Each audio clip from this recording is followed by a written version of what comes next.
So Dad's off to market. I'm gonna come in the barn here. I wish it wasn't so dark, but I think he'll get the point. So this is our onions that we have left. Let me change to my other camera. This is a little bit better.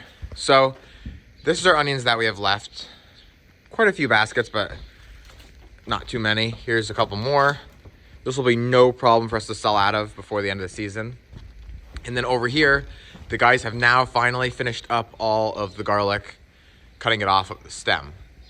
I think there's around 28 to 30 baskets there, which is a lot. And if you remember from earlier in the season when we got done harvesting, this whole room, which was all these tables and all these tables down here, were all filled with garlic. And so now what we gotta do to get ready for next season is peel these bulbs apart and get the toes. That way we can plant the individual toes to plant probably in the next couple days here. I also forgot to mention that this whole room was filled also. Garlic was on all of these racks and tables here. And so the guys spent countless hours in here because it takes a long time to not only get it cut off the main stem, which I don't have any here to show you, but then now what we'll do is we're gonna pick the biggest, nicest bulbs out. I don't know if that's true or not, that if you take a smaller bulb and plant it, that you're only gonna grow a smaller bulb. But what I do know is that we wanna have the best chance possible to grow the nicest, so we like to pick out the biggest of the bulbs. So I'm gonna pick out stuff like this and not stuff like this. You can see the clear size difference there. Get around 8 to 10 baskets, and that way the guys can then start peeling this apart. And how that's gonna work is just like this right here. So here is a pretty nice sized bulb, and I can already feel there's quite a few toes in there. And so what they'll do is they'll take their finger and score up every toe. It makes it a lot easier. If you're doing this at home, this is the way you should probably do it. Then what I do is I kind of like bust the top off a little bit right there. So now you can really see the tops of the toes. And then I kind of just grab like 3 at a time, put my thumb on top, and just pop them right out of there. So now you have 2 halves.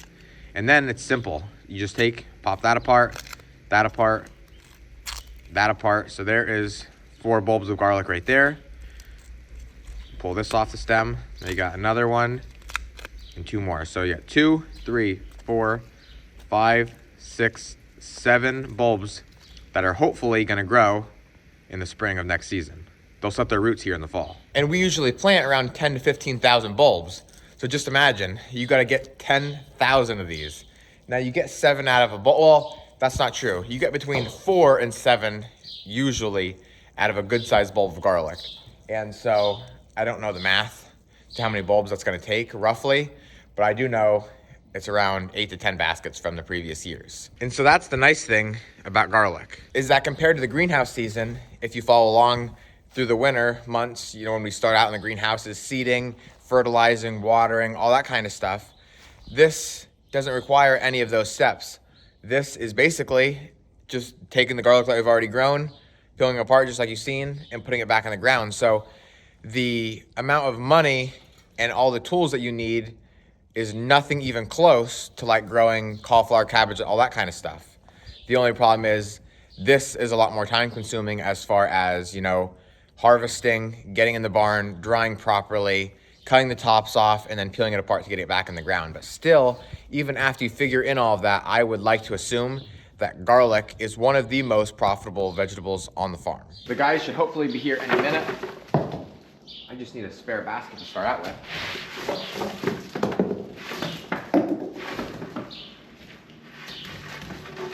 So I can rock and roll, hopefully.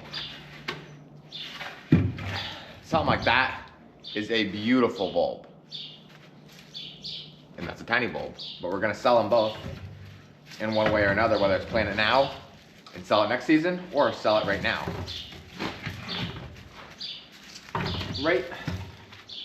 Right now is usually about the time that you want to get garlic in the ground. You could have done it probably 2 weeks ago. We usually don't do it until later, and there's a reason for that, and that is that, like right now, or actually not right now, but probably in around 2 or 3 days, it's gonna get up to 80 degrees for a high, for like 3 or 4 days in a row. And what that's gonna do is that's gonna push this garlic and it's gonna start putting out a green sprout. And we really don't want to have that green. We want it to set its roots in the ground to get through the winter months, but you really don't want it sprouting and starting to grow too much. And so if you plant it and it gets really warm and now you got a sprout coming out this high, it's gonna die off throughout the winter, and I don't really know what's gonna happen to it eventually. That one's huge too. And so we don't wanna take that risk. We like to wait until a little bit later, usually around the 3rd to 4th week of October.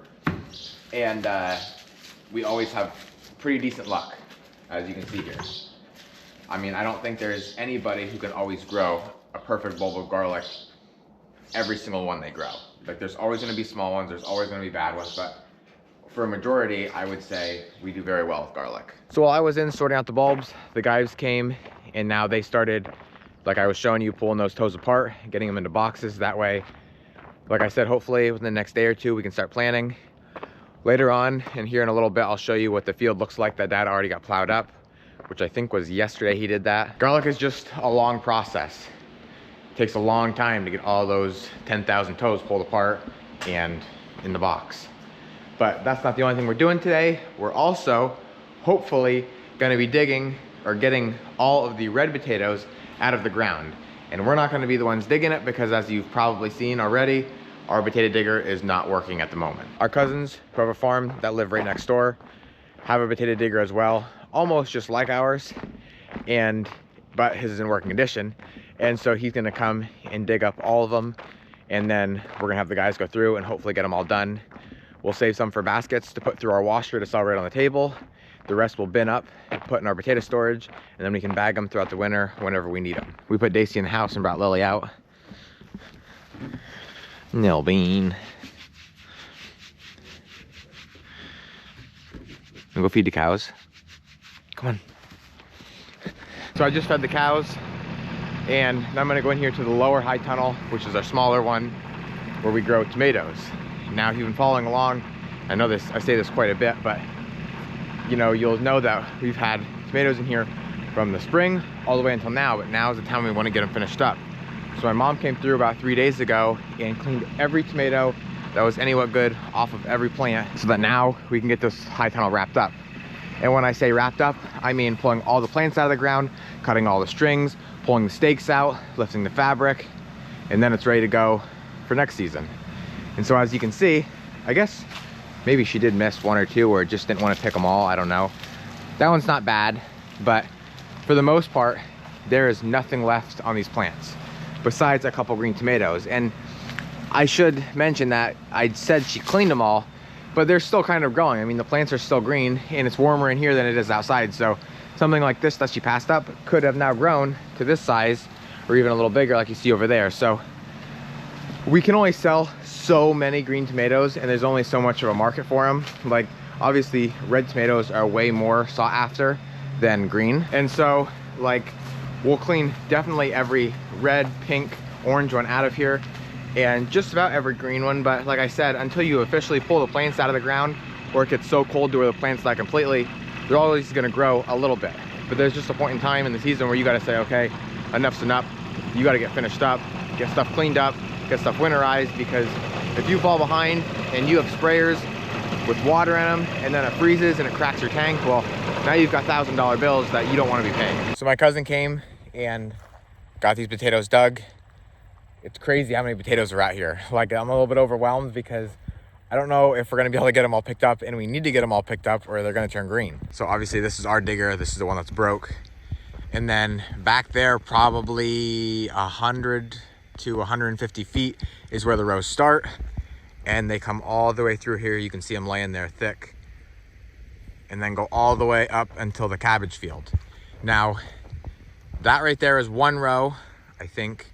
This is 2 rows right here, and then that's another 2 rows. So right here is 5 rows of potatoes dug.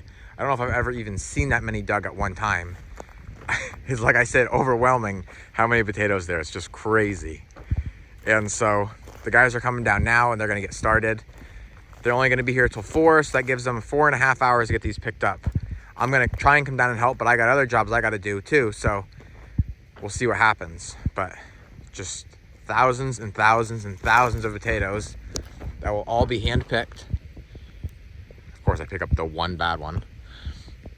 I mean, I'm sure there's quite a few bad ones, There always is, but you gotta sort through them. It's overwhelming now, but if the guys get these all done today, then they're done. We don't have to worry about them no more. It can freeze hard. We don't need to worry about the potatoes getting hurt at all. The peppers are just about done. Down here, the hot ones are definitely done. Up there where it was weedy, the bell were okay, but they've had like 5 or 6 frosts now, so they're barely hanging on. These guys down here had no weed protection, so you can just see how bare they are. No leaves on them almost at all, and everything looks like this, which is obviously no good. If like we wanted a couple for the house down under, right where this one was protected with a weed, you could probably still find a couple, but it's not worth it for us to go through the field now and try and pick for like markets. So many long hots here. We picked the life out of them, but there's still just so many on. All of our soybeans are also combined, which is really nice. Down here, these fields didn't do as good as the ones up above. We have one here and one down there, which you can kind of barely see. And that's just because it was drier. These are on a side hill, so they didn't do as good, but they did okay. And I don't really know that much about grain. We don't combine ourselves. We didn't plant the soybeans. It's just on our land, and then we, sell them and get the money for them. And so I don't know what a good price is for them. I think though, they're going right now for around like $9.50, $9.75 a bushel from what my dad told me. And apparently that's not very good at all. I think you want them up towards like the $12, $13 range. I think that's pretty good, but it is what it is. We have no place to store them, so they're just gonna have to go be sold, and it'll be what it is. Corn, I did hear before, is very low too. Field corn, I'm saying, not sweet corn, but we're probably around 2 to 3 weeks out at least for sweet corn as well, or field corn. And so I guess the price could really change from here until then, so I'm not even gonna try and figure out what that price is at the moment. So I've been down here with the guys now for around 45 minutes picking up potatoes. They've been here for quite a bit longer than I have, probably like an hour and a half. And so they started back there with like 2 rows, then it opened up into 4 rows, and then 5 rows. And so they're way down there. I gotta pull up, but just tons and tons of baskets. Like, there's not a ton here, it's average, but down there, because there's so many rows, it's like basket, basket, basket, basket, basket, basket. There's like no gap like this at all. It's like this all the way through, which is just crazy.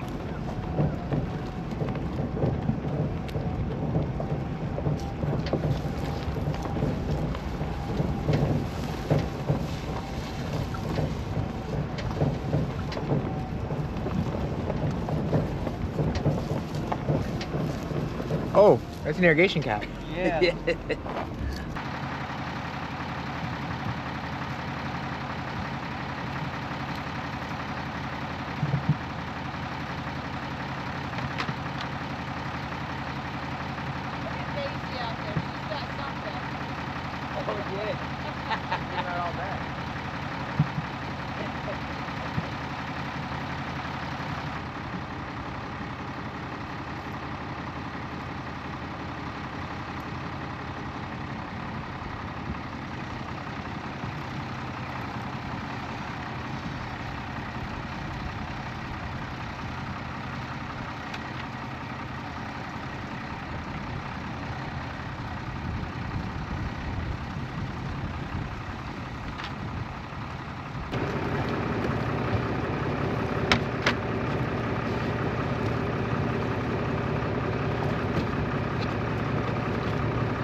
So we got 2 bins full, and then everything there in the center is seconds. You've seen me picking those potatoes out.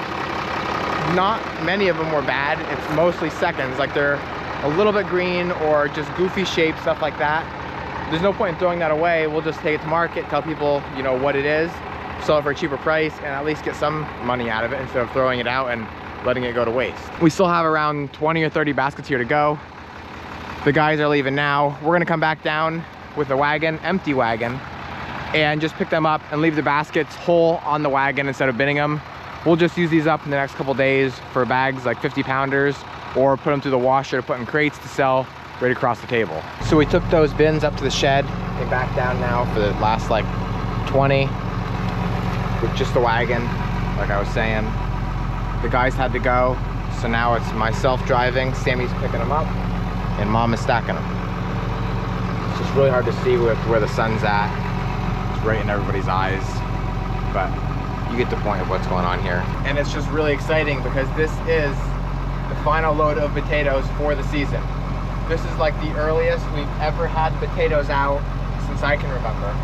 I said last year when we got finished digging potatoes on like November 10th or something that I wanted to have potatoes out this year before November 1st. And we accomplished that. We actually would have had them out a little bit earlier if we didn't go to Tennessee or have our potato digger break down. So either way, we accomplished the goal and had a pretty good potato harvest. Final basket. Done. That's exciting. So it's Tuesday morning. Eric and I just got down here to the late season cold crops. We've been hitting these pretty hard these past couple weeks. We've got almost all of the big heads of broccoli now cut off. So now everything that's growing is just these shoots, which they're beautiful as well. The main head was right there and you can see it's already cut.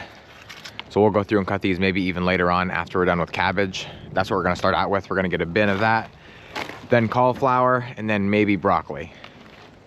We irrigated this a couple days ago, as you've seen in one of my previous videos. So now the cabbage is finally starting to grow again. So we shouldn't have any problem getting decent sized. I should have worn my boots. That's what I was thinking.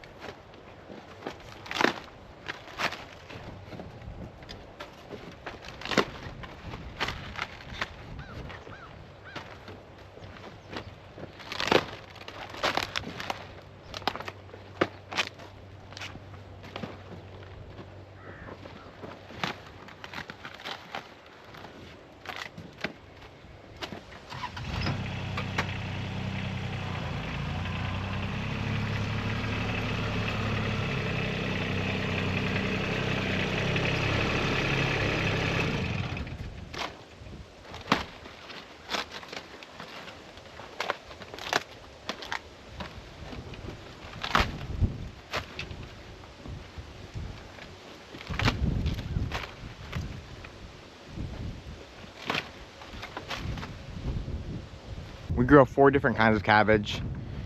We grow the regular round that you're used to seeing in the grocery stores. We grow red, which you've probably also seen in the grocery stores.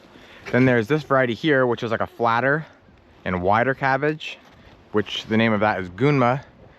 And then we also grow Savoy, which is this curly leaf, and it's a sweeter leaf. And a lot of people like these for making piggies, they say. So this is the last variety we're gonna get to top off the bin, then head up and get green trays for cauliflower. Ready? Yeah.